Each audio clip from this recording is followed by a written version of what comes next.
Chapter 64:15.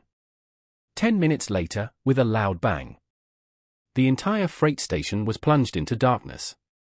The distribution box here was short-circuited due to overheating, and the entire freight station lost power supply. Although there was an electrician on duty in the logistics department, he immediately gave up after coming to take a look. The entire distribution box must be replaced, and the accessories need to be ordered tomorrow. If you want to restore power, you have to wait until at least tomorrow night. Without power supply, there is no lighting condition on site. So all workers temporarily leave work and come back tomorrow morning to continue. The management office postponed all train shipments for tomorrow, and the person in charge of the management office, under the instruction of Duncan, he scheduled the train to Duke Mining to depart at 5 o'clock tomorrow afternoon. After the postponed plan was confirmed, the staff began to contact the client and inform the other party of the situation, which naturally included More Trade, which has a close relationship with Duke Mining. When the person in charge of More Trading heard that the delivery time was delayed by at least 10 hours, he was a little angry and scolded on the phone. Our goods have waited for a long time to come from the United States. It has already been delayed a lot longer than the original plan. Now you are going to delay us for a whole day. Isn't this too irresponsible? The person in charge said helplessly. The power supply system of the entire cargo yard has collapsed. We can't force loading and unloading of goods in the middle of the night with insufficient lighting. I see that you are shipping precision instruments. If something goes wrong, we can't bear the responsibility. If you give a disclaimer, I will let the workers load it for you in the dark.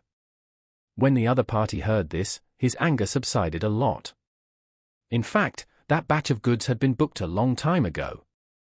But many bases of the Warriors' Den needed to upgrade their security, and there were many quasi-military or even military equipment among them.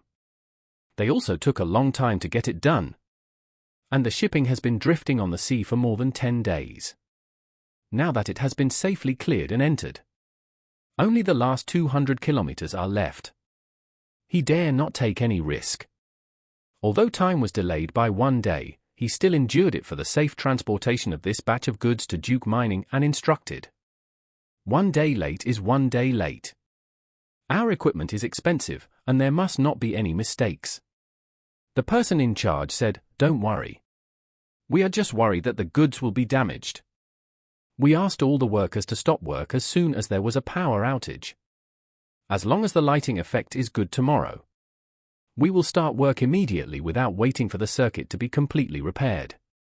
We will do our best to ensure the safety of the goods and try not to make any mistakes. That's good. The other party also knew that there was no other way now, so he said, no matter what, please send the goods out tomorrow. The person in charge guaranteed, there will be no problem with shipping tomorrow. You can rest assured. We will contact the contact person of the consignee before the train departs, and no later than 6 o'clock tomorrow afternoon. After getting the guarantee, the other party didn't say anything more. He said a few polite words and hung up the phone. Seeing that the other party had accepted the fact that the departure time was postponed, Charlie said to Duncan, Inspector Lee, ask the person in charge about the shift tomorrow. Duncan immediately asked the other party, and then told Charlie, Mr. Wade, their management post is in 2 shifts. One is from 8 a.m. to 4 p.m., and the other is from 4 p.m. to midnight. He has been on duty from 4 p.m. to midnight recently, and will be on duty at 3:30 p.m. tomorrow afternoon. Okay, Charlie said. That's it for today. We will come again tomorrow afternoon. Remind him that he must not tell anyone what happened after seeing us today. Duncan immediately reminded the other party in French, and the other party had Charlie's psychological hint, so he naturally obeyed the instructions from Duncan. Then the two left the management office and walked back to the hotel. The next day, Duncan took advantage of his language advantage to find a labor protection product supplier in Casablanca, and purchased a set of labor protection clothing for Charlie. That was very similar to Duke Mining's work clothes. Then, he and Charlie formulated an action plan for Duke Mining in the hotel. Since this time they were sneaking in quietly, Charlie was not in a hurry. As long as most of the cavalry guards of Duke Mining could cooperate with him and let him take over the overall situation smoothly, he could ensure that no news would leak out. So there was no need to rush to transfer the cavalry guards and the death soldiers here. However, Charlie was also very clear in his mind that since he wanted to give the warriors den a surprise attack, and make the three elders and the high-level officials of the Right Army Governor's office leave Nigeria and expose their tracks, the Duke Mining base must be destroyed. Therefore, how to transfer thousands of people was still a big problem for Charlie.